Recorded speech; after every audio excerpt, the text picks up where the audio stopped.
तर नमस्कार मित्रांनो, एका नव्या व्हिडिओमध्ये आपले सर्वांचे स्वागत आहे। तर मित्रांनो, आता आपण साकोली या पटामध्ये आहोत। तर आपल्यासोबत केवलजी वगैरे भुताईटोला जे राम लखन म्हणून प्रसिद्ध बैल धावत होते ते बैल मालक आपल्यासोबत आहेत आणि लखनसुद्धा बैल आपल्यासोबत आहे। नमस्कार काकाजी। नमस्ते। सर्वांना नाव सांगा तुमचे संपूर्ण। माझे नाव केवलराम जेलाल बघेले, मुक्काम भुताईटोला, पोस्ट पाथरी, तालुका गोरेगाव, जिल्हा गोंदिया येथील रहिवासी आहे। काकाजी, सध्या आपल्याकडे किती बैल आहेत? माझ्याकडे सध्या 5 बैल आहेत। काय काय नाव आहेत त्यांचे? माझ्याकडे आहे राम, लखन, श्याम, भोला आणि नंदी। आजच्या या पटामध्ये काय पॉईंट बनले काकाजी तुमच्या बैलांचे? आमच्या आजच्या याच्यामध्ये आमचं रामचं थोडा पुढच्यामध्ये प्रॉब्लेम आहे आणि लखनची प्रवृत्ती बरी नाही आहे, म्हणून 1 सेकंद मागे धावले आणि याकरता 14 नंबरवर गेलेले आहेत। आणि श्याम भोला आहे हा 6 नंबरवर आहे। कधी काय बैलांचा मूड असते, कमी जास्त धावत असतात, प्रकृतीवर बिघाड असते आणि प्रत्येक ठिकाणी आपणच नंबर 1 लढलं पाहिजे असे नाही आहे। कोणी जोडी मालक आहेत, 1 बैल 2 बैल पालतात, ते लोकंसुद्धा कधी जिंकलं पाहिजे, 1 नंबर 2 नंबर खेळलं पाहिजे, तेव्हा पट हा सर्तीमध्ये राहील। नाहीतर काय, आता जसं अजिम पटेल साहेब आहे, जगत गुरुजी आहेत, रामलालजी कटरे आहेत, तसे मोठे मोठे लोक 1 नंबर 2 नंबर खेळले अशानं पट चालणार नाही आणि भागणारही नाही आणि म्हणून बैलांचा मूडही असतो। आता त्यांच्यापाशी पैसे त्यांची बरोबरी कोणी करू शकत नाही, परंतु कधी निघाले आमच्यापाशी, कधी निघून गेले तर आम्ही कधी कधी खेळून घेतो। आणि बैल म्हटलं तर हा शेतकऱ्यांचं एक दैवत आहे, भगवान आहे आणि बैलांचं खूप चांगलं आहे आणि म्हणून आमचं मत आहे की सर्वांच्या जोड्या कमी जास्त कुठेतरी कोणी हारलं कोणी जिंकलं असं चालेल। जय पराजय लागलेला आहे तेव्हा शेतकरी हा जिवंत राहील आणि शेतकऱ्याकरता बैलांची शर्त हे फार आनंदीदायक आहे, चांगली गोष्ट आहे। आणि मी अभिनंदन करतो सर्व जिल्ह्याच्या शेतकऱ्याच्या वतीनं की जिथे जिथं पट भरवतात ते पट समितीच्या लोकांना आपण शेतकऱ्यांनी, जोडी मालकांनी सहकार्य केलं पाहिजे। कारण की आपण आपल्या गावात तर भरवू शकत नाही, परंतु ते आपल्याकरता ज्याप्रमाणे आपण क्रिकेट करता शासनाच्या वतीनं ग्राउंड तयार करून देतो, जसं मुलांकरता सांस्कृतिक खेळकरता स्टेज तयार करतो, त्याकरता ह्या शेतकऱ्याचे बैल भगवान असल्यामुळे यांना जे ज्या गावात पट भरवतात आणि ते एवढा मोठा खर्च करून एवढी मेहनत करतात आणि पट भरवतात आपली देणगी देऊन, हे आम्हा शेतकऱ्याकरता, जोडी मालकाकरता खूप आनंदाची गोष्ट आहे। आणि म्हणून मी सर्व जोडी मालकाच्या वतीनं आणि शेतकऱ्याच्या वतीनं त्यांचं अभिनंदन करतो, स्वागत करतो आणि आपलं चॅनलचं सुद्धा अभिनंदन करतो। आणि म्हणून जोडी मालकांनी सर्वांनी या ठिकाणी सहकार्य करावं पट समितीला आणि जे प्रेक्षक येतात त्यांना सुद्धा विनंती आहे, कोणताही जोडी मालक हा पैशासाठी येत नाही। एका जोडीच्या मागे खर्च खूप आहे, मुलाबाळावर जेवढा खर्च करत नाही तेवढा आपण बैलावर करतो आणि म्हणून कोणाच्या बैलाच्या मागे धावणे, कोणाचं कमी जास्त करणे हा नाही आणि कोणावर अन्याय होऊ नये ही सुद्धा प्रेक्षकांनी लक्ष घातलं पाहिजे आणि सहकार्य केलं पाहिजे।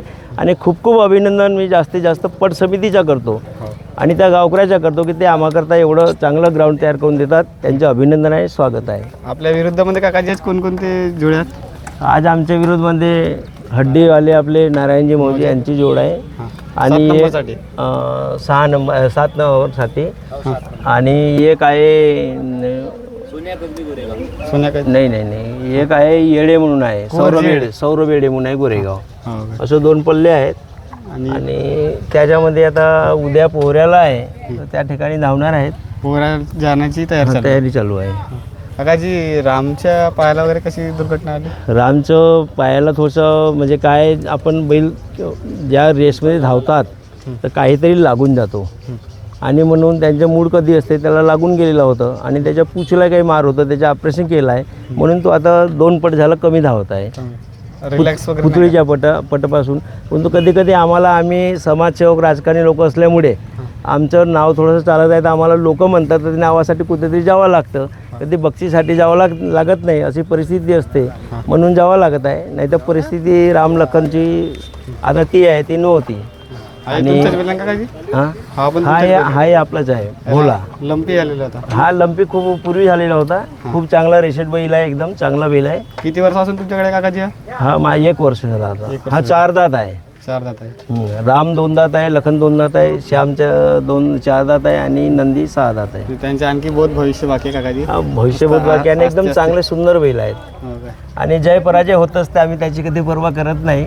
आम्ही सिर्फ आपल्या मुलाबाळांना ज्याप्रमाणे संरक्षण करतो परिवाराला त्याप्रमाणे आपल्या घरचा साज आहे आपल्या घरचं आपलं शेतकऱ्यांचे भगवान आहेत आणि म्हणून आम्ही त्यांना आपले भगवान दैवत समजून आम्ही पालनपोषण करतो आणि सर्व शेतकऱ्यांनी सर्व जोडी मालकांनी ह्याच नजरेने बघितलं पाहिजे आणि सर्व ग्राम जे पट भरवतात आणि जे पटसंख्येने त्यांना सहकार्य केलं पाहिजे असं माझं मत आहे. राम लखननी तुमच्या म्हणजे या बैलगाडा क्षेत्रामध्ये असं अत्यंत फार नाव केलं, त्याबद्दल काय सांगता का?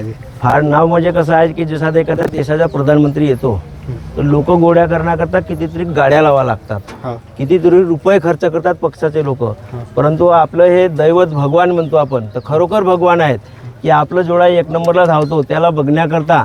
आणि पटामध्ये कितीतरी 50,000 लाखो लोक असतात.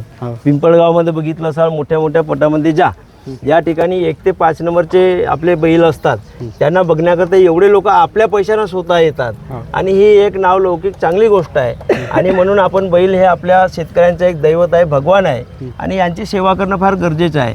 कारण की आजच्या काळामध्ये काय आहे, लोक निरोगी खूप होतात, त्यांना म्हणजे खूप औषध द्यावं लागते, बिमारी पडतात, सर्व रासायनिक खतं वापरतात आणि म्हणून शेतकऱ्याकरता देशी गाई पाळलं पाहिजे, जनावरं पाळलं पाहिजे, घरचे गोरे तयार झाले पाहिजे आणि त्यांचं पालनपोषण केलं तर नावही वाढतो, ज्याप्रमाणे आपलं मुलं नाव वाढवतात त्याप्रमाणे. आणि आपल्याला आपली जे जैविक शेती आहे ती सुद्धा तयार होते. शेतीमध्ये आपण शेणखत घातलं आणि त्याचं आपण भाजीपाला खाल्लं, तांदूळ खाल्लं, गहू खाल्लं तर फार एक खूप सुंदर राहते आणि त्या आपल्या प्रकृतीवर सुद्धा त्याचा फायदा होतो. धन्यवाद काकाजी, आम्हाला एवढे मार्गदर्शन केलं. धन्यवाद.